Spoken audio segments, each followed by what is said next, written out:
Auzubillahiminash-shaytanir-rajim. Bismillahir-rahmanir-rahim. Lecture number 25, first year, chapter number 9, Physical Optics, the branch where we study about the light, nature and properties of light. उसको हम Physical Optics कहते हैं. देखिए, light के nature के बारे में मुख्तलिफ कंसेप्ट्स थे. लाइट के नेचर के बारे में मुख्तलिफ कंसेप्ट्स थे.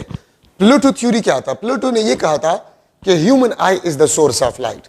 उसने ये कहा था कि ह्यूमन आई लाइट प्रोड्यूस करता है, नेचर ऑफ लाइट पार्टिकल है. जब ये लाइट चीजों पे पड़ता है तो फिर हम उन चीजों को देख लेते हैं. ठीक है. फिर एरिस्टोटल आया और एरिस्टोटल ने ये कहा कि luminous object is the source of light, not human I. Luminous objects, उसने उन ऑब्जेक्ट्स को कहा जो लाइट देते हैं. ठीक है. और वो भी पार्टिकल नेचर के साथ एग्री थे. Newton corpuscular theory, Newton also agree with the particle nature of light. ठीक है. और उसने पार्टिकल को नाम दिया कार्पसल्स, इसलिए इस थ्योरी को भी हम न्यूटन कार्पस्कुलर थ्योरी कहते हैं. याद रखिए, उस जमाने में, न्यूटन के जमाने में 3 प्रॉपर्टीज थे लाइट के: रिफ्लेक्शन, रिफ्रैक्शन और स्कैटरिंग. और इन तीनों को उसने कार्पस्कुलर थ्योरी के बेस पे एक्सप्लेन किया. ठीक है. तो न्यूटन कार्पस्कुलर थ्योरी, ये भी आपके पास पार्टिकल नेचर के साथ वो भी एग्री था. ठीक है. अच्छा, फोर्थ आपके पास था the first wave theory, Huygen wave theory. ये फर्स्ट वेव थ्योरी था about the nature of light. ठीक है. तो हाइगन वेव थ्योरी ये फर्स्ट वेव थ्योरी था, theory about nature of light, about nature of light. इसको हम हाइगन वेव थ्योरी कहते हैं, first wave theory about nature of light. ठीक है. और इसने कहा था कि लाइट का जो नेचर है, लाइट का जो नेचर है वो नेचर है जो कि हम आगे डिटेल में पढ़ेंगे इसी चैप्टर में. ठीक है. हाइगन वेव थ्योरी के बाद फिफ्थ थ्योरी था Maxwell electromagnetic wave theory. Maxwell electromagnetic wave theory. ठीक है. उसने ये कहा था कि light is composed of electric and magnetic fields. ठीक है. लाइट आपके पास जो है, this is composed of electric and magnetic fields. और उसने ये कहा कि इलेक्ट्रिक एंड मैग्नेटिक फील्ड्स आपके पास जो है, they are oscillating mutually perpendicular. ठीक है. ये म्यूचुअली परपेंडिकुलरली ऑसिलेट करते हैं. उसने ये कहा कि इलेक्ट्रिक फील्ड और मैग्नेटिक फील्ड वेरिएशन, अगर इलेक्ट्रिक फील्ड वेरिएशन होगा तो वो मैग्नेटिक फील्ड को प्रोड्यूस करेगा, और अगर मैग्नेटिक फील्ड वेरिएशन करेगा वो इलेक्ट्रिक फील्ड को प्रोड्यूस करेगा. ठीक है. और ये एक बात और, ये Maxwell electro magnetic wave theory तो एक्सप्लेन नहीं कर रहा, एक थ्योरम है जिसको हम पॉइंटिंग थ्योरम कहते हैं. ठीक है. और सिर्फ ये बात याद रखिए एमसीक्यूज के लिहाज से कि electric field, magnetic field and direction of wave, they are always mutually perpendicular. ये हमेशा आपके पास म्यूचुअली परपेंडिकुलर होते हैं. Electric field, magnetic field and direction of a propagation of light, they are always mutually perpendicular. Six theory आपके पास जो है, सिक्स थ्योरी, वो आपके पास प्लैंक्स रेडिएशंस लॉ. ठीक है. प्लैंक्स रेडिएशन लॉ आपको ये कहता है कि light absorb and emitted in energy packets form, energy packets form known as quanta, ठीक है. तो Planck's radiation law, this agree with particle nature, ये पार्टिकल नेचर के साथ एग्री था. ठीक है. और मॉडर्न फिजिक्स में हम कहते हैं, मॉडर्न फिजिक्स में, कि लाइट आपके पास जो है, light has dual nature. Light का नेचर आपके पास जो है, इट हैज डुअल नेचर. ये वेव नेचर का भी बिहेव करता है और पार्टिकल नेचर का भी बिहेव करता है. क्यों? कुछ एक्सपेरिमेंटल एविडेंसेस के बेस पे हम कहते हैं. याद रखिए, लाइट के वेव नेचर के एक्सपेरिमेंटल एविडेंसेस हमारे पास जो है, वो interference, diffraction, polarization, they are the strong evidence of the wave nature of light. Photoelectric effect, Compton effect और peer production, they are the strong evidence of the particle nature of light. तो particle nature की भी experimental evidences है और wave nature की भी experimental evidences है। तो इसलिए हम मॉडर्न फिजिक्स में कहते हैं कि light has dual nature. Light का नेचर आपके पास जो है वो डुअल नेचर है। ठीक है, मॉडर्न फिजिक्स में हम इसको आजकल कहते हैं कि लाइट हैज डुअल नेचर, क्योंकि पार्टिकल नेचर के भी एक्सपेरिमेंटल एविडेंसेस है हमारे पास। ठीक है, और वेव नेचर के भी एक्सपेरिमेंटल एविडेंसेस है। देखिए, ये एक एमसीक्यू, दो एमसीक्यूज है मुख्तलिफ बुक्स ने उठाए हैं कि which scientist for the first time confirm which scientist confirm theoretically the speed of light in vacuum। तो याद रखिए, theoretically speed of light को वैक्यूम में मैक्सवेल ने कंफर्म किया था, और एक्सपेरिमेंटली स्पीड ऑफ लाइट को किसने कंफर्म किया था फॉर द फर्स्ट टाइम? तो माइकलसन। मैक्सवेल ने थियोरेटिकल स्पीड ऑफ लाइट को फर्स्ट टाइम जो है वो प्रूव किया था, ठीक है, कंफर्म किया था, और एक्सपेरिमेंटली स्पीड ऑफ लाइट को वैक्यूम में माइकलसन ने कंफर्म किया था। माइकलसन, ठीक है, ये एमसीक्यू आप अपने पास नोट करें। ठीक है, अच्छा, अभी हम स्टार्ट कर रहे हैं वेव फ्रंट। वेव फ्रंट आपके पास है द पाथ या पार्ट या locus of wave where particles has same phase of vibration, same phase of vibrations। Wave front किसी भी वेव का वो पाथ या वो पार्ट या लोकस, ग्रीक लैंग्वेज में लोकस पाथ को कहा जाता है, जहां पर phase of vibration of particles का क्या हो? सेम हो। मैं स्टूडेंट्स को मिसाल लेता हूं, class front. Class front, class के स्टूडेंट्स का सबका फ्रंट वो व्हाइट बोर्ड की तरफ होता है, तो वो क्लास फ्रंट कहलाता है।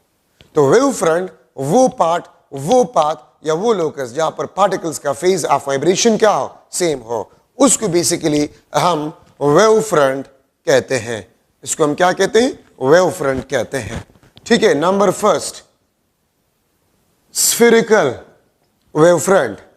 सेकंड आपके पास जो है प्लेन वेव फ्रंट। थर्ड आपके पास जो है सिलेंड्रिकल वेव फ्रंट।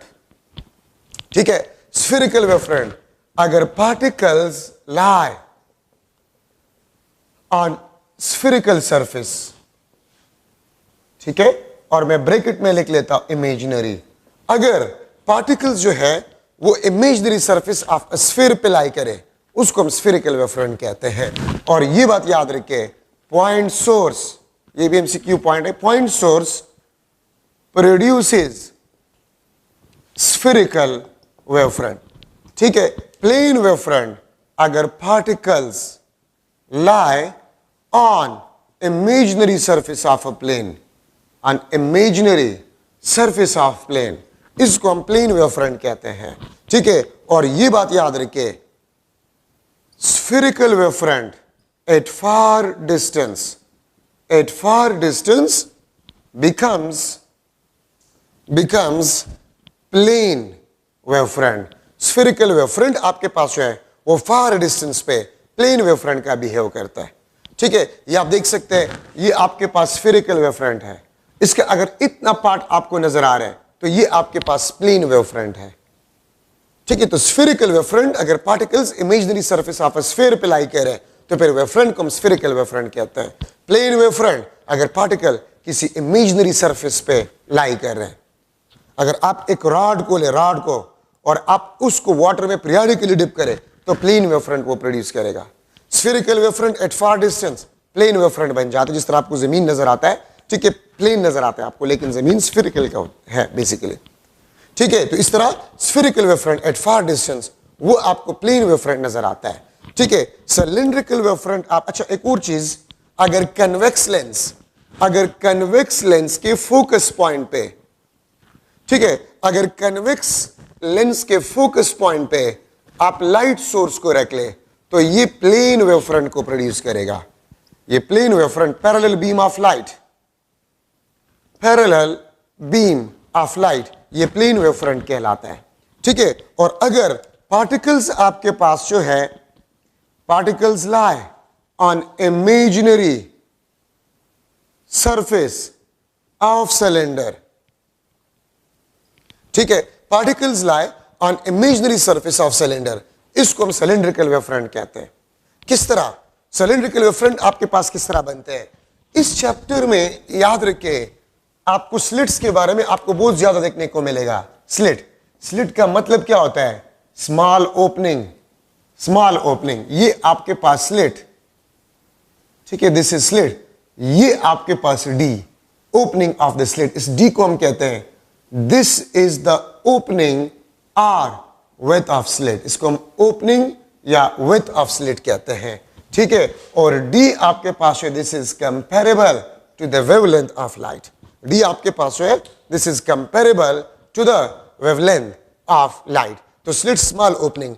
तो सिलेंड्रिकल वेव फ्रंट क्या होते हैं, अगर आप दो या दो से ज्यादा स्लिट से आप प्लेन वेव फ्रंट को गुजार लें तो ये आपके पास इस किस्म के वेव फ्रंट आपको देगा, और इसको बेसिकली हम कहते हैं सिलेंड्रिकल वेव फ्रंट। अगर आप एक सिंगल लाइट के प्लेन्स को दो या दो से ज्यादा स्लिट से गुजार लें तो इस तरह लग रहा है कि ये पॉइंट्स आपके पास जो है ये सिलेंडर पे लाई करते हैं। तो तीन किस्म के आपके पास वेव फ्रंट्स है, वो पार्ट वेव का जहां पर पार्टिकल्स का फेज ऑफ वाइब्रेशन आपके पास सेम हो तो उसको बेसिकली हम वेव फ्रंट कहते हैं, ठीक है। रे आपके पास क्या होते हैं, रे आपके पास line which gives us direction of propagation of a light.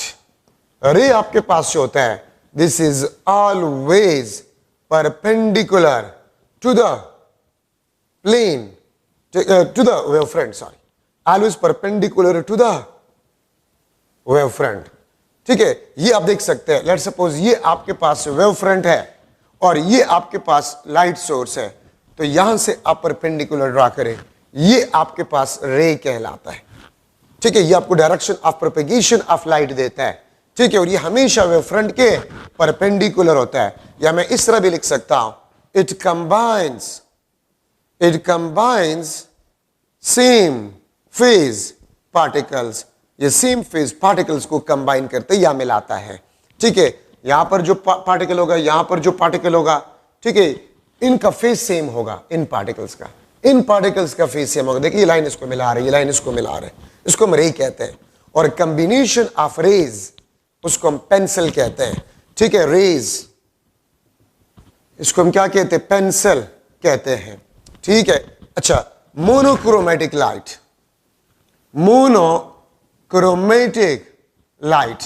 Monochromatic light का मतलब आपके पास ये होता है सिंगल कलर लाइट, जिस तरह आपके पास लेजर लाइट होता है, तो इसको हम सिंगल कलर लाइट कहते हैं। Monochromatic light, this is a single colour light, ठीक है। लेजर लाइट आपके पास होता है। कोहेरेंट वेव्स आपके पास कौन से वेव्स होते हैं, if the phase difference is equal to constant. और फेज डिफरेंस कब कांस्टेंट होगा, F1 is equal to F2, T1 is equal to T2, ठीक है, और ओमेगा 1 आपके पास ओमेगा 2 के बराबर हो। So if the phase difference is equal to constant, the waves will be known as coherent waves. और याद रखे, दो सिमिलर सोर्सेज कभी भी आपको कोहेरेंट बीम ऑफ लाइट नहीं दे सकता। क्या मतलब है, अगर आपके रूम में दो सेम एनर्जी सेवर्स है वो दोनों कभी भी आपको कोहेरेंट बीम ऑफ लाइट नहीं देगा, ठीक है। तरीका है आपके पास ये आपके पास सिंगल सोर्स लाइट है, ये आपको एक वेव दे रहे हैं और इसको हम स्लिट से गुजार रहे हैं, ठीक है। तो ये आपको क्या देंगे, वेव्स देंगे, इसको हम कहते हैं this is a coherent waves. अगर आप सिंगल सोर्स के लाइट को आप स्प्लिट करें या पास करें दो या दो से ज्यादा स्लिट से, ठीक है, तो आपको जो लाइट मिलेगा वो कोहेरेंट होगा, उसकी दरमियान फेज डिफरेंस आपके पास कांस्टेंट होगा। तो याद रखिए, दो एक जैसे लाइट के सोर्सेस कभी भी आपको कोहेरेंट बीम ऑफ लाइट नहीं दे सकता।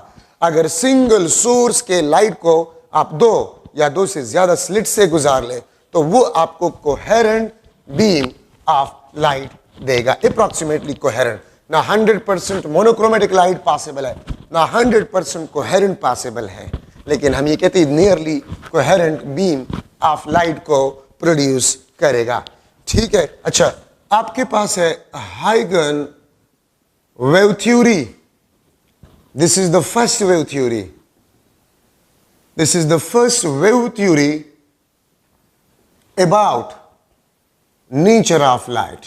ये आपके पास फर्स्ट वेव थ्योरी है about the nature of light. ठीक है, इसके two, this is based on two postulates। ठीक है, this is based on two postulates, ये दो postulates पे बेस करता है। ठीक है, ये देखिए, ये आपके पास प्राइमरी सोर्स ऑफ लाइट है, this is the primary source of light. ये आपको प्राइमरी वेव फ्रंट देता है। ये आपको क्या देता है? ये आपको प्राइमरी वेव फ्रंट देता है। ये आपके पास primary wave front, primary wave front वो वेव फ्रंट होता है जो प्राइमरी सोर्स आपको देता है। तो हाइगन ने क्या कहा? हाइगन ने ये कहा कि there are some imaginary points on a primary wave front. उसने क्या कहा कि there are some imaginary points on a primary wave front, और वो इमेजिनरी पॉइंट्स वो इस तरह बिहेव करते हैं like a secondary sources of light. ठीक है, मैं यहां पर लिख लेता हूं। ठीक है, imaginary points on primary wave front behave as a secondary sources of light, secondary sources of light which produces secondary wavelets, which produces secondary wavelets। उसने क्या कहा कि यहां पर इमेजिनरी पॉइंट्स होते हैं प्राइमरी वेव फ्रंट पे, और ये आपके पास इमेजिनरी पॉइंट्स ये सेकेंडरी सोर्सेज का काम करते हैं जो कि सेकेंडरी वेवलेट्स प्रोड्यूस करते हैं। ये आपके पास ब्लू कलर जो मैंने ड्रा किया है ये सेकेंडरी वेवलेट्स, और ये सेकेंडरी वेवलेट्स किसने प्रोड्यूस किए? इन इमेजिनरी पॉइंट्स ने प्रोड्यूस किए। Imaginary points on the primary wave front behave is a secondary sources of light, is a secondary sources of light which produces secondary wavelets। और ये secondary wavelets आपके पास जो है, ये अगर इसके हम टेंजेंट ड्रा करें और सेम फेज वाले पार्टिकल्स हम मिला लें, ठीक है, अगर सेकेंडरी वेवलेट्स के सेम फेज वाले पार्टिकल्स हम मिला लें तो ये आपको नेक्स्ट वेव फ्रंट देगा। ये आपको क्या देगा? नेक्स्ट वेव फ्रंट देगा। ठीक है, और ये आपके पास फर्स्ट पोस्टुलेट था। ठीक है, अगर आप सेकेंडरी वेवलेट्स के सेम फेज वाले पार्टिकल्स मिला लें ये आपको नेक्स्ट वेव फ्रंट देगा। ये हाइगन ने कहा था। ठीक है, और इस नेक्स्ट वेव फ्रंट के पोजीशन को आप मालूम कर सकते हैं, इसके पोजीशन को आप मालूम कर सकते हैं by multiplying speed of light with a time, जो कि आपके पास किस चीज के बराबर है? आर के बराबर है। ठीक है, और इसको हम कहते हैं पोजीशन ऑफ वेव फ्रंट। ये आपके पास पोजीशन ऑफ वेव फ्रंट। अगर आप स्पीड ऑफ, उसने क्या कहा? By multiplying speed of wave with a time, by multiplying speed of wave with time will gives us position of next wave front। अगर आप speed of wave को time के साथ मल्टीप्लाई करें वो आपको पोजीशन ऑफ वेव फ्रंट देगा। और ये आपके पास रेडियस, ये देखिए, ये आपके पास रेडियस ऑफ हेमिस्फीयर है। ये देखिए ना, ये आपके पास एक हाफ स्फीयर जैसा है, तो रेडियस ऑफ हेमिस्फीयर। तो हाइगन ने ये कहा कि रेडियस ऑफ हेमिस्फीयर आपको position of next wave front के बारे में बताएगा। तो दो पॉइंट्स थे।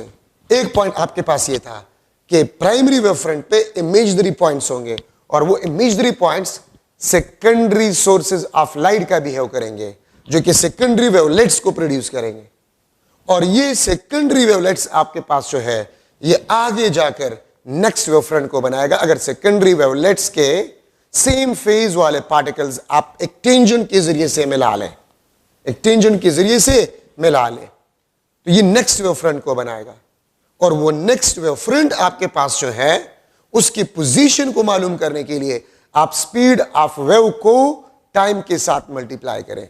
आप स्पीड ऑफ वेव को टाइम के साथ मल्टीप्लाई करें, ये आपको position of next wave front देगा, जो कि रेडियस ऑफ हेमिस्फेयर है। ये हाइगन वेव थ्योरी था। और याद रखिए, हाइगन का ये फर्स्ट वेव थ्योरी था about the nature of light. उसने कहा कि लाइट जो है वो वेव फॉर्म में एक जगह से दूसरी जगह तक प्रोपगेट होगा। लेकिन हाइगन वेव थ्योरी के साथ उस जमाने के लोग एग्री नहीं हो रहे थे। क्यों नहीं हो रहे थे? क्योंकि एक तो उस जमाने में सबसे बड़ा साइंटिस्ट न्यूटन था, और न्यूटन कार्पस्कुलर थ्योरी से न्यूटन ने उस टाइम पे लाइट के जितनी भी प्रॉपर्टीज थे, रिफ्लेक्शन और रिफ्रैक्शन, स्कैटरिंग, उसको एक्सप्लेन किया था। इसलिए लोग उस न्यूटन के कार्पस्कुलर पार्टिकल नेचर वाले थ्योरी को ज्यादा मान रहा था।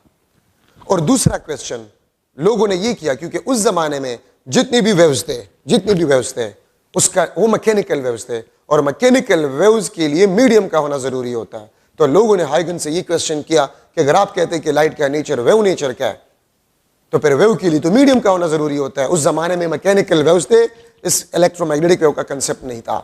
तो लोगों ने उसको ये कहा कि वेव्स के लिए तो मीडियम का होना जरूरी होता है। किस तरह सूरज से जमीन तक ये वेव पहुंच जाते, क्योंकि सूरज और जमीन के दरमियान कोई मीडियम नहीं है।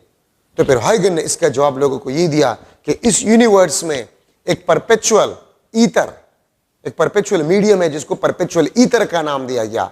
और हाइगन ने यह कहा कि perpetual ether is responsible for the propagation of light in this universe. लेकिन आज तक ऐसा कोई मीडियम ऑब्जर्व नहीं हुआ, ठीक है, जिसके लिए किसी मीडियम का जो कोई मीडियम हो और वो इसको प्रोपेगेट कर रहा हो। तो इसलिए वो भी आज तक एक्सपेरिमेंट ये हमें बता रहे हैं कि there is no such medium present in this universe which is responsible for the propagation of light. ठीक है, तो ये हाइगन वेव थ्योरी था about the nature of light, ठीक है, जो कि फर्स्ट वेव थ्योरी था about the nature of light. अच्छा, अब इसके बाद है Young double slit experiment. Remember, this is the first experiment which confirm wave nature of light. Yeah, Huygens wave theory. Huygens wave theory को जो है Young double slit experiment ने for the first time confirm किया था। ठीक है, wave theory for the first time किसने दिया था? हाइगन ने। एक्सपेरिमेंटली किसने कंफर्म किया था? यंग डबल स्लिट एक्सपेरिमेंट से। ठीक है, यंग डबल स्लिट एक्सपेरिमेंट इसको हम क्यों कहते हैं? अगर ये आपके पास एक लाइट सोर्स है, ठीक है, हमें लाइट दे रहे हैं, उसने दो स्लिट्स इस्तेमाल किए, उसने दो स्लिट्स इस्तेमाल किए, ठीक है, एक लाइट वेव यहां से, दूसरा वेव यहां से, और ये यहां पर अगर मैं कह दूं यहां पर स्क्रीन है, ये आपके पास क्या है? स्क्रीन। This is screen. तो देखिए इस पॉइंट पी पे डार्क फ्रिंज बनेगा कि ब्राइट फ्रिंज बनेगा? तो याद रखिए, जब तक आपको पर डिफरेंस के बारे में पता ना हो, जब तक आपको पर डिफरेंस के बारे में इल्म ना हो या फेज डिफरेंस के बारे में इल्म ना हो, हम कुछ नहीं कह सकते कि पॉइंट पी पे कंस्ट्रक्टिव इंटरफेरेंस होगा, ब्राइट फ्रिंज हम ऑब्जर्व करेंगे कि डार्क फ्रिंज हम ऑब्जर्व करेंगे।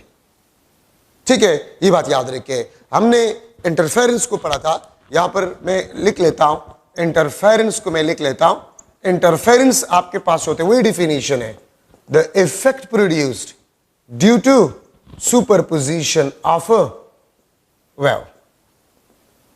ठीक है, the effect produced due to the superposition of a waves, वही डिफिनीशन जो हमने 8 चैप्टर में किया था। यहां पर मैं लिख रहा हूं, लाइट के लिए conditions for steady interference, condition for steady interference. तो स्टीरियो इंटरफेरेंस के लिए कंडीशन आपके पास क्या है? लाइट आपके पास जो है it must be coherent, it must be coherent and monochromatic, it must be coherent and monochromatic. Stereo interference pattern का मतलब आपके पास क्या होता है? यहां पर यंग डबल स्लिट एक्सपेरिमेंट से पहले मुझे इसको करना चाहिए था, लेकिन मुझसे भूल गया, तो इसलिए मैं यहां पर करवा रहा हूं। इसके बाद फिर वापस आते हैं यंग डबल स्लिट एक्सपेरिमेंट की तरफ। ठीक है, इंटरफेरेंस को पढ़ते उसके बाद फिर यहां पर वापस आते हैं जो मैंने बात की पार्ट डिफरेंस का। ठीक है, देखिए स्टीरियो इंटरफेरेंस का मतलब आपके पास क्या होता है? स्टीरियो इंटरफेरेंस का मतलब आपके पास ये होता है कि यहां पर कंस्ट्रक्टिव तो हर जगह पर आपके पास कंस्ट्रक्टिव, यहां पर कंस्ट्रक्टिव तो हर जगह पर आपके पास कंस्ट्रक्टिव इंटरफेरेंस होगा, अगर डिस्ट्रक्टिव तो हर जगह पर डिस्ट्रक्टिव। इसको हम स्टीरियो इंटरफेरेंस कहते हैं। तो इसके लिए लाइट का कोहेरेंट होना और मोनोक्रोमेटिक होना जरूरी है। ठीक है, अब ये देखिए, इफ डी क्रस्ट क्रस्ट के साथ, ट्रफ ट्रफ के साथ, D is equal to M lambda, और फेज डिफरेंस आपके पास इंटीग्रल मल्टीपल ऑफ 2 पाई, ये m किस चीज के बराबर है? 0 plus minus 1 plus minus 2 and so on. ठीक है, फेज डिफरेंस आपके पास जो है this is equal to n2 pi. ठीक है, n2 पाई ये आपके पास m लेमडा, और m आपके पास ये ऑर्डर ऑफ फ्रिंज को रिप्रेजेंट करता है। ठीक है, m आपके पास जो है ये ऑर्डर ऑफ फ्रिंज को रिप्रेजेंट करता है। तो 0 plus minus 1, 0 order, first order, second order.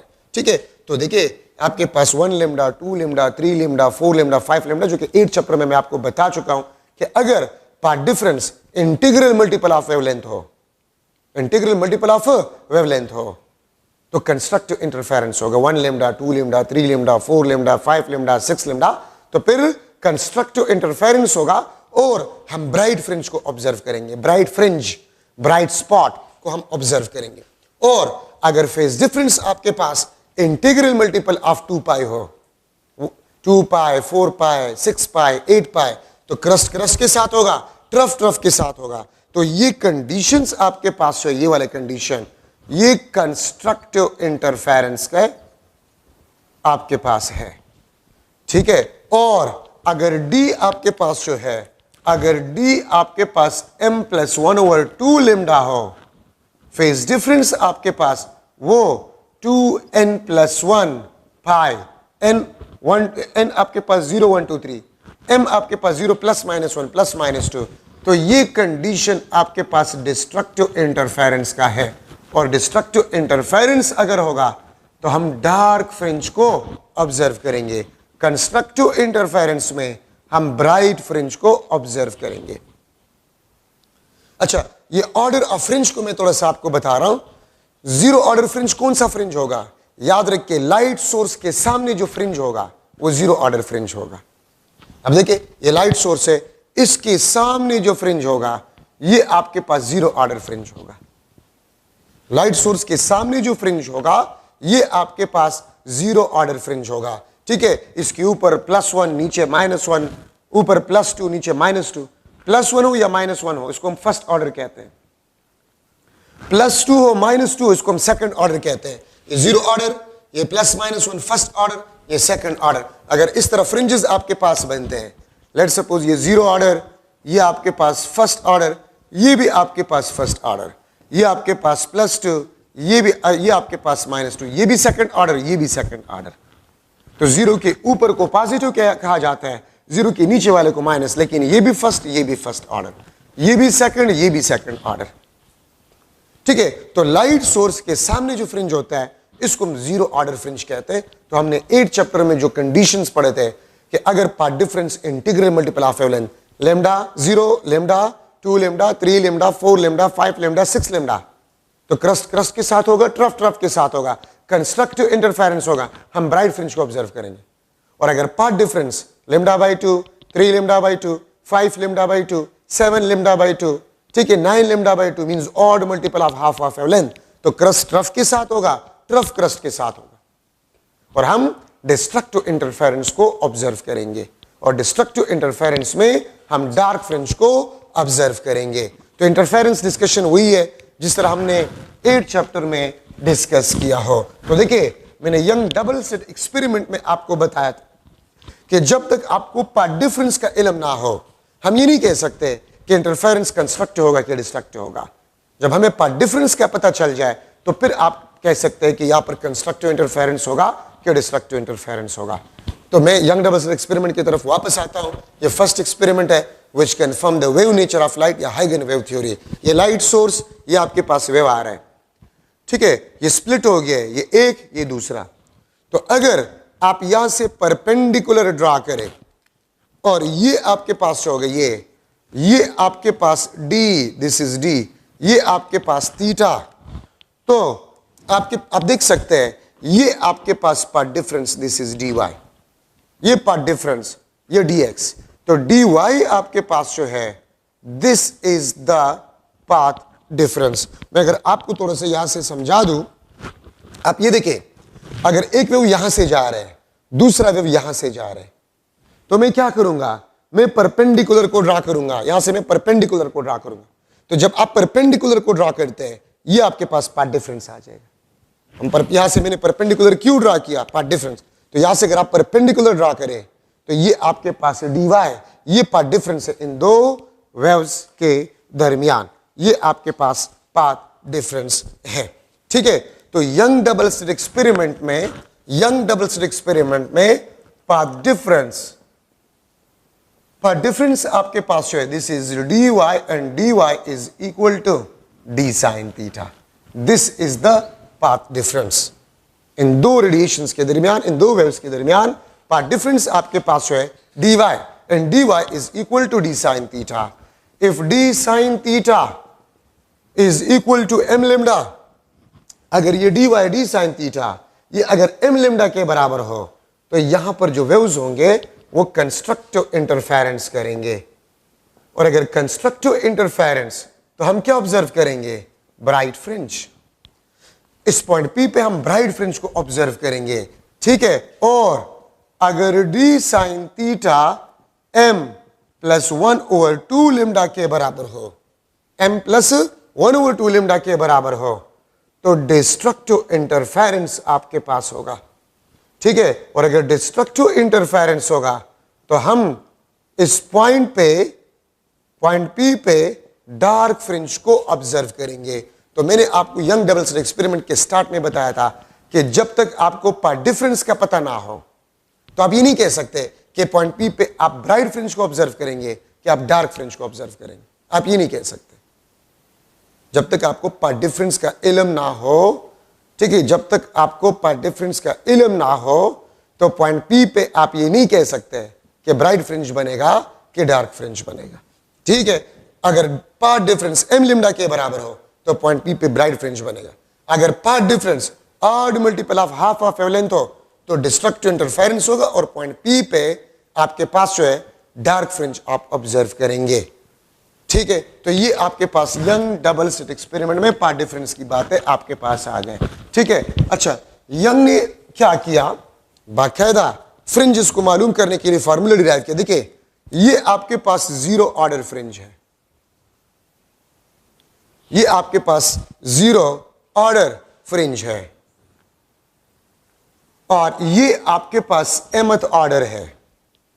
एमथ order कुछ भी हो सकता है, first order, second order, third order, कुछ भी आपके पास हो सकता है, ठीक है। अगर फर्स्ट ऑर्डर हो तो ये 1 होगा, अगर सेकंड है तो 2 होगा। तो मैंने जनरली एमथ ऑर्डर लिख लिया, ठीक है। दिस इज थीटा, याद रखिए ये थीटा और ये थीटा बराबर होता है, ठीक है। इसको हम क्या कहते हैं, इसको हम कहते हैं this is Y M, Y M. तो मैं हेडिंग दे दूंगा the distance of mth order bright fringe, ठीक है। यंग ने distance of mth order bright fringe के लिए फॉर्मूला डिराइव किया, Y M is equal to M lambda L divide by D, ठीक है। ये आपके पास फॉर्मूला है for the distance of mth order fringe. मैं यहां पर लिख लेता हूं the distance of mth order dark fringe, the distance of mth order dark fringe Y M is equal to M plus 1/2 lambda L divide by D. देखिए यहां पर आपके पास एम लिम्डा है तो कंस्ट्रक्टिव तो ब्राइट, यहां पर आपके पास odd of half of L N तो आपके पास डिस्ट्रक्टिव इंटरफेरेंस तो डार्क फ्रिंजेस। ठीक है, आपके पास क्या होगा? डार्क फ्रिंजेस आपके पास बनेगा। क्या मतलब है इसका? इसका मतलब ये है कि अगर मैं लिख लो, लेट सपोज ये आपके पास 0 ऑर्डर है, ये आपके पास फर्स्ट ऑर्डर, ये आपके पास सेकंड ऑर्डर, ये आपके पास थर्ड ऑर्डर। तो देखिए ये आपके पास y1, this is y1, the distance of first order from 0। हमारा रेफरेंस कौन सा होता है? 0 ऑर्डर हमारा रेफरेंस होता है। y1 the distance of first order from 0 order. ठीक है, ये आपके पास y2 the distance of second order from 0 order, और ये आपके पास y3 the distance of third order from 0 order. ठीक है, तो हमारा रेफरेंस जो होता है वो 0 होता है। ym the distance of mth, अगर फर्स्ट है तो y1 फर्स्ट ऑर्डर का डिस्टेंस 0 ऑर्डर से, अगर 2 तो सेकंड ऑर्डर का डिस्टेंस फ्रॉम 0 ऑर्डर। ठीक है, इसी तरह ये डार्क के लिए, ये आपके पास ब्राइट के लिए। और मैं लिख लेता हूं एक और फार्मूला, फ्रिंज स्पेस या फ्रिंज विड्थ। फ्रिंज स्पेस या फ्रिंज विड्थ आपके पास क्या होता है? The distance between centres of 2 consecutive bright or dark fringes। Fringe space का फॉर्मूला आपके पास जो है, the distance between centres of 2 consecutive bright and or 2 consecutive dark fringes। अच्छा, इसमें ये L क्या है? ये L देखे, ये L आपके पास जो है, this is the distance, this is the distance between screen and slit, this is the distance between screen and slit, L।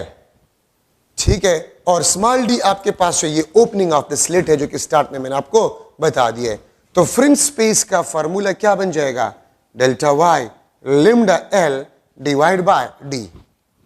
ये distance of mth order bright fringe, ये distance of mth order dark fringe, ये आपके पास fringe space या fringe width. Fringe space या fringe width का मतलब आपके पास क्या होता है? The distance between centres of 2 consecutive bright और 2 consecutive डार्क फ्रिंजेस। अगर मैं यहां पर लिख लो, ये आपके पास लेट सपोज है डेल्टा y, तो सेंटर टू सेंटर आपके पास डिस्टेंस ये डेल्टा y, और डेल्टा y किस चीज के बराबर है? y2 माइनस y1 के बराबर होगा। ठीक है, तो क्योंकि मैंने जो फ्रिंज स्पेस है वो फर्स्ट और सेकंड के सेंटर्स के दरमियान डिस्टेंस लिया है, तो y2 माइनस y1। अगर सेकंड और थर्ड के सेंटर्स के दरमियान डिस्टेंस हो तो y3 माइनस y2। अगर थर्ड और फोर्थ के सेंटर्स के दरमियान डिस्टेंस हो तो y4 माइनस y3। ठीक है, ये फ्रिंज स्पेस आपके पास होगा। तो ये L किस चीज को रिप्रेजेंट करता है? स्क्रीन और स्लिट के दरमियान distance, ym the distance of mth order fringe को रिप्रेजेंट कर रहा है। तो यंग ने बाकायदा मैथमेटिकल फार्मूले डिराइव किए जो कि एग्जैक्टली आपको पोजीशन ऑफ फ्रिंजेस के बारे में बता रहा था। ठीक है, यहां से आप देख सकते हैं ym is directly proportional to m। Order of fringe किस तरह? ये देखिए ना, यहां से y3 y2 से ज्यादा है, y2 y1 से ज्यादा है, y3 is greater than y2 and y2 is greater than y1। ठीक है, ym आपके पास जो है, this is directly proportional to lambda wavelength of light.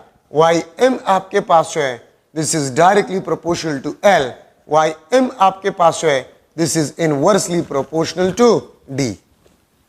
अब देखिए ym इज यहां पर फ्रिंज स्पेस को आप देख सकते हैं, फ्रिंज स्पेस वेवलेंथ के डायरेक्टली प्रोपोर्शनल है। फ्रिंज स्पेस आपके पास जो है वो डिस्टेंस बिटवीन स्क्रीन और स्लिट के डायरेक्टली प्रोपोर्शनल है। ठीक है, और डेल्टा y आपके पास जो है, this is inversely proportional to D, opening of the slit या विड्थ ऑफ द स्लिट के इनवर्सली प्रोपोर्शनल है। ठीक है, तो इसका मतलब आपके पास क्या है? देखिए इसमें fringe space, distance of mth order fringe, दोनों को मैं साथ में, ym is directly proportional to m। जिस तरह मैंने आपको बताया कि y3 y2 से ज्यादा है, y2 y1 से ज्यादा है, y4 y3 से ज्यादा होगा, y5 y4 से ज्यादा होगा। ठीक है, तो ym is directly proportional to m, इसको समझना आसान है। ठीक है, ym is directly proportional to lambda, या delta Y is directly proportional to lambda. याद रखिए, अगर आप वेवलेंथ को बढ़ा रहे हैं फ्रिंज विड्थ या फ्रिंज स्पेस के मुकाबले में, आप वेवलेंथ को बढ़ा रहे हैं, तो अगर आप वेवलेंथ को बढ़ा रहे हैं तो जब स्मॉल ओपनिंग से ये निकलेगा तो ज्यादा स्प्लिट होगा, ज्यादा आपके पास क्या होगा, स्प्लिट होगा। ठीक है, ज्यादा आपके पास क्या होगा, स्प्लिट होगा। तो अगर ज्यादा स्प्लिट होगा तो फ्रिंज स्पेस ज्यादा होगा, दूर जाएंगे फ्रिंजेस, तो डिस्टेंस ऑफ mth ऑर्डर भी आपके पास बढ़ेगा और फ्रिंज स्पेस भी बढ़ेगा। मैं फिर रिपीट कर रहा हूं, अगर आप वेवलेंथ को बढ़ाते हैं, वेवलेंथ को बढ़ाते हैं, बाकी opening of a slit constant है, तो अगर मैं वेवलेंथ को बढ़ाता हूं और space opening of a slit constant है, तो जब वेवलेंथ उससे निकलेगा तो ज्यादा स्प्लिट होगा लाइट, और अगर ज्यादा स्प्लिट होगा तो फ्रिंज स्पेस भी ज्यादा होगा, distance of mth order fringe भी बढ़ेगा। अगर मैं ब्लू लाइट को रेड लाइट से रिप्लेस करूं, अगर मैं ब्लू लाइट को रेड लाइट से रिप्लेस करूं, तो फ्रिंज स्पेस आपके पास जो होगा वो बढ़ेगा, distance of mth order fringe बढ़ेगा, क्योंकि रेड लाइट का वेवलेंथ ब्लू से ज्यादा है। और अगर आप रेड को ब्लू से रिप्लेस करें तो ब्लू का वेवलेंथ कम है, तो फ्रिंज स्पेस कम हो जाएगा, distance of mth order fringe आपके पास कम हो जाएगा। ठीक है, तो delta Y is directly proportional to lambda, Y M आपके पास जो है this is directly proportional to lambda. तो वेवलेंथ से, वेवलेंथ पे भी डिपेंड करता है। अगर आप एल को देखें तो एल आपके पास the distance between screen and a slit. अब अगर आप स्क्रीन को यहां पर रख ले, अगर स्क्रीन को आप यहां पर रख ले तो एक फ्रिंज आपके पास यहां पर बनेगा, दूसरा फ्रिंज यहां पर बनेगा, ये L1। और अगर आप स्क्रीन को यहां पर रख ले, ये आपके पास L2, तो एक फ्रिंज यहां पर बनेगा, दूसरा फ्रिंज यहां पर बनेगा। तो देखिए ये आपके पास Y1, ये Y2। Y1 अगर मैं इसको लिख लूं YX, इसको मैं लिख लूंगा Y, बल्कि फ्रिंज स्पेस में लिख लूंगा डेल्टा Y1, इसको मैं लिख लूंगा डेल्टा Y2। तो देखिए आप स्क्रीन को यहां पर रख रहे हैं तो फ्रिंजेस यहां पर बनेंगे, स्क्रीन आप यहां पर रख रहे हैं तो फ्रिंजेस यहां पर बनेंगे। क्यों? आपके पास ये लाइट जो है वो पैरेलल नहीं होते, वो स्प्लिट हो जाते थ्रू सम एंगल थीटा। तो इसलिए आप स्क्रीन को दूर ले जा रहे हैं तो फ्रिंज स्पेस बढ़ेगा। तो delta Y is directly proportional to L, Y M is directly proportional to L. और देखिए delta Y is inversely proportional to D. अगर आप स्पेस को कम कर रहे हैं, वेवलेंथ को कांस्टेंट आप रख रहे हैं, तो आप स्पेस को कम कर रहे हैं, लेकिन वेवलेंथ को तो आपने कांस्टेंट रखा। तो जब वेवलेंथ अब इससे पास होगा, स्पेस को आप कम करें तो रिलेटिवली वेवलेंथ बढ़ेगा, मतलब वेवलेंथ उसके मुकाबले में बढ़ेगा। मतलब मेरे कहने का ये मार्कर आप ले लें, मार्कर इसका लेंथ तो कांस्टेंट है, स्पेस इतना है, तो ये मार्कर इससे गुजर रहा था, ये मार्कर इससे गुजर रहा था। अगर मैं स्पेस को कम करूं तो आप देख सकते हैं वेवलेंथ या इसका जो लेंथ होगा रिलेटिवली इससे बढ़ जाता है। ठीक है, तो इसको मुझे इस तरह करना होगा, बेंड करना होगा, फिर जाकर ये से निकलेगा। तो इसी तरह अगर आप स्पेस को कम कर रहे हैं, वेवलेंथ तो वही है, तो जब वेवलेंथ इससे गुजरेगा तो स्प्लिट, मोर स्प्लिट, और अगर मोर स्प्लिट होगा तो डेल्टा वाई फ्रिंज स्पेस बढ़ेगा, डिस्टेंस ऑफ mth ऑर्डर बढ़ेगा। आप स्लिट ओपनिंग को कम कर रहे हैं तो लाइट ज्यादा स्प्लिट होगा, स्प्लिट ज्यादा होगा तो दूर दूर जाएंगे फ्रिंजेस एक दूसरे से। Delta Y is inversely proportional to D. इसमें इस किस्म के क्वेश्चंस आपके पास आते हैं कि मैं स्क्रीन और स्लिट के दरमियान डिस्टेंस को डबल कर जाऊं और स्लिट ओपनिंग को हाफ कर जाऊं, एल को मैं डबल कर जाऊं, स्लिट को मैं हाफ कर जाऊं, तो 4 फ्रिंज स्पेस आपके पास 4 टाइम बढ़ जाए। अगर मैं डिस्टेंस बिटवीन स्क्रीन और स्लिट को डबल कर जाऊं, मीन एल को डबल कर जाऊं, और फ्रिंज स्पेस या फ्रिंज विड्थ को भी डबल कर जाऊं, तो फ्रिंज स्पेस आपके पास रिमेन सेम, फ्रिंज स्पेस आपके पास सेम रहेगा।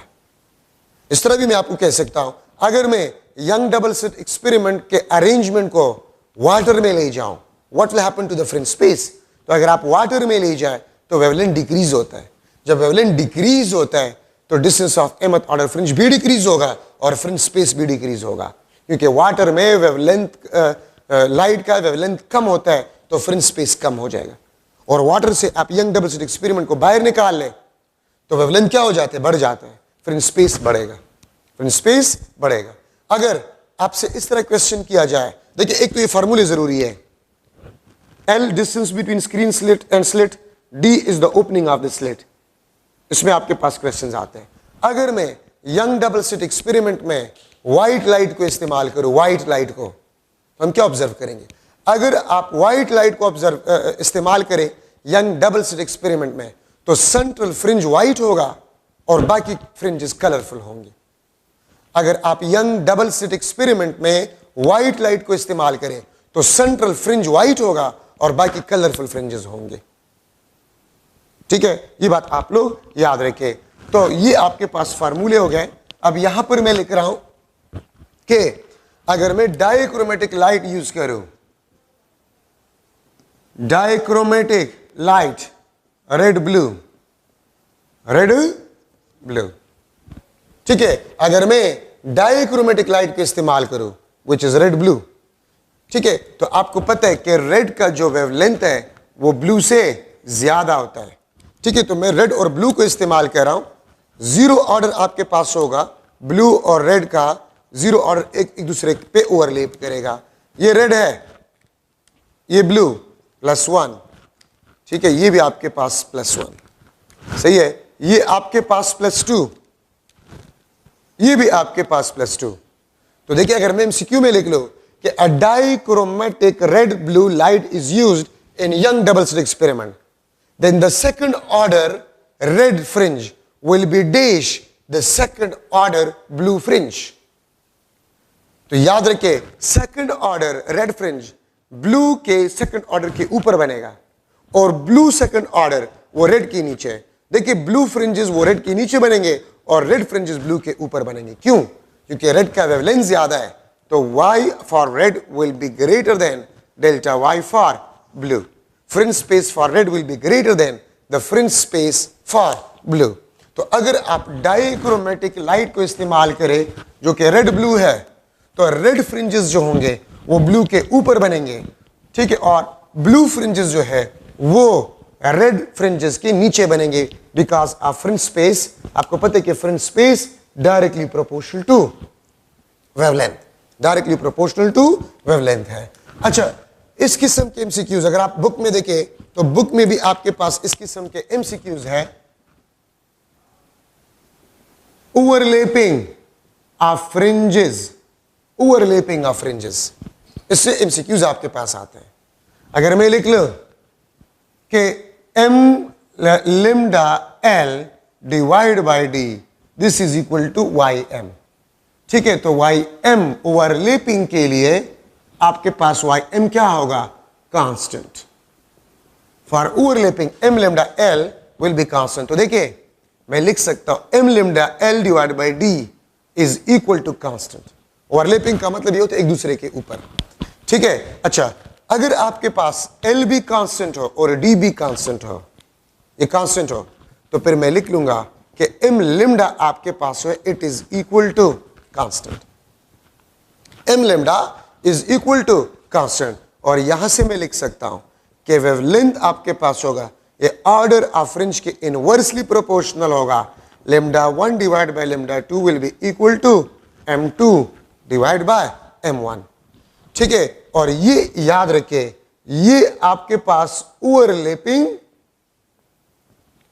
ऑफ फ्रिंजेस, ठीक है, ओवरलैपिंग ऑफ फ्रिंजेस के लिए हम इस्तेमाल करते हैं, ठीक है, ये बात आप लोग याद रखें। तो ओवरलैपिंग ऑफ फ्रिंजेस के लिए अगर हम इस्तेमाल करते हैं तो देखिए अगर मैं लिख लो कि लेट, मैं एक एमसीक्यू चले बना लेता हूं, second order fringe of light λ1 overlap with third order fringe of λ2, then what will be the ratio of λ1 and λ2? λ1 और λ2 का रेशियो आपके पास क्या होगा? 2:3, 3:2, 1:1, और डी ऑप्शन आपके पास 6:4 या 6:2 में लिख लेता। तो आंसर आपके पास क्या होगा? तो देखिए सेकंड ऑर्डर λ1, तो λ1 डिवाइड बाय λ2, λ1 का कौन सा ऑर्डर है? सेकंड, तो 2 नीचे आ जाएगा। λ2 का कौन सा है? थर्ड, तो 3 divide by 2, this is the answer. अगर मैं आपको ये कह दूं if λ2 is equal to 4.0 multiply by 10⁻⁻7 metre, तो λ1 क्या होगा? तो देखिए अगर आपको λ2 दिया गया है और λ1 आपसे मांगा गया है इसी क्वेश्चन में, तो आप इसमें पुट करें, आप लिम्डा 1 को मालूम कर सकते हैं। ठीक है, आप लिम्डा 1 को मालूम कर सकते हैं। तो अगर आपके पास ऑर्डर ऑफ फ्रिंजेस ओवरलैप हो जाए तो उसके लिए लिम्डा m के इनवर्सली प्रोपोर्शनल, अगर आपको कह दिया जाए ओवरलैप तो lambda is inversely proportional to the order of fringe. ठीक है, तो लिम्डा 1 का कौन सा ऑर्डर था, सेकंड, वो नीचे आ जाएगा। लिम्डा 2 का थर्ड वो ऊपर चला जाएगा। ठीक है, 3:2। अगर इन दो वेवलेंथ्स में एक वेवलेंथ गिवन हो और दूसरा आपसे मांगा गया हो तो वो भी आप मालूम कर सकते हैं। अब देखिए, अगर आप इसमें पुट करें तो लिम्डा 1 मेरे पास आ जाएगा 2.0 मल्टीप्लाई बाय 10⁻⁻7 मीटर। ये आपके पास आंसर होगा। ठीक है, तो ओवरलैपिंग ऑफ फ्रिंजेस में आपने ये डिस्कशन करना होगा। इंशाल्लाह नेक्स्ट लेक्चर में thin films, Michelson interferometer, diffraction, single slit diffraction, diffraction grating, X-rays diffraction, polarisation, next lecture में मैं आपका 9 चैप्टर इंशाल्लाह खत्म करूंगा। ठीक है, थैंक यू सो मच।